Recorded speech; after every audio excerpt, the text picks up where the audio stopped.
ನಮಸ್ತೆ, ನನ್ನ ಹೆಸರು ನಂದನ್ ಅಂದ್ಬಿಟ್ಟು. ನೋಡಿ, ನಾವು ಇದನ್ನ ಫೇಸ್ಬುಕ್ ನೋಡಿದ್ದು ಕೋಕೋಮ್ಯಾಕ್ಸ್ನ. ಈ ಮರ ಹೋಗ್ಬಿಟ್ಟಿತ್ತು, ಅರಳೆಲ್ಲ ಬಿದೋಗೋದು ಹಾಗಾಗಿ, ಮತ್ತೆ ಅರಳು ಕಚ್ತಾ ಇರಲಿಲ್ಲ, ತುಂಬಾ ಸಮಸ್ಯೆ ಇತ್ತು. ನಾನು ಫೇಸ್ಬುಕ್ಕಲ್ಲಿ ನೋಡಿ ಇದನ್ನೊಂದು ತರ್ಸ್ಕೊಂಡು 3 ಸಲ ಹಾಕಿದ್ದೀನಿ. ತುಂಬಾ ರಿಸಲ್ಟ್ ನೋಡಿ ಅರಳೆಲ್ಲ ಬಂದಿದೆ, ಮೇಲ್ಗಡೆ ಅರಳೆಲ್ಲ ಕಚ್ಚಿದೆ.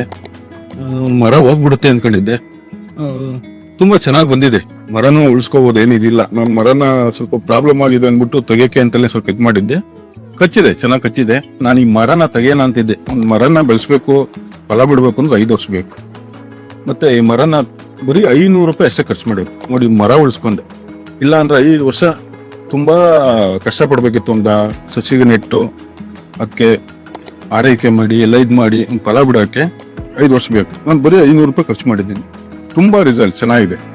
ಇದನ್ನ ರೈತರುಗಳು ಆರಾಮಾಗಿ ಯೂಸ್ ಮಾಡ್ಬೋದು. ಮರಗಳು ಹೋಗ್ತಾ ಇದಾವೆ ಅಂತ ಯಾರು ಬೇಜಾರು ಮಾಡ್ಕೊಳ್ಳೋ ಅವಶ್ಯಕತೆ ಇಲ್ಲ. ತುಂಬಾ ಒಳ್ಳೆ ಪ್ರಾಜೆಕ್ಟ್ ಇದೆ ಕೋಕೋಮ್ಯಾಕ್ಸ್ ಅಂದ್ಬಿಟ್ಟು. ಅವ್ರಿಗೊಂದು ಧನ್ಯವಾದಗಳು. ಮರ ಹೋಗಿದೆ, ಅದನ್ನ ಕಡಿಬೇಕು ಮಾಡಬೇಕು ಅನ್ನೋದು ಬೇಡ. ಜಸ್ಟ್ 500 ರೂಪಾಯಿ ಖರ್ಚು ಮಾಡಿ, 500 ರೂಪಾಯಿ ಖರ್ಚು ಮಾಡಿದ್ರೆ ನಿಮ್ಗೆ ಮರನ ಉಳಿಸ್ಕೋಬಹುದು. Thank you.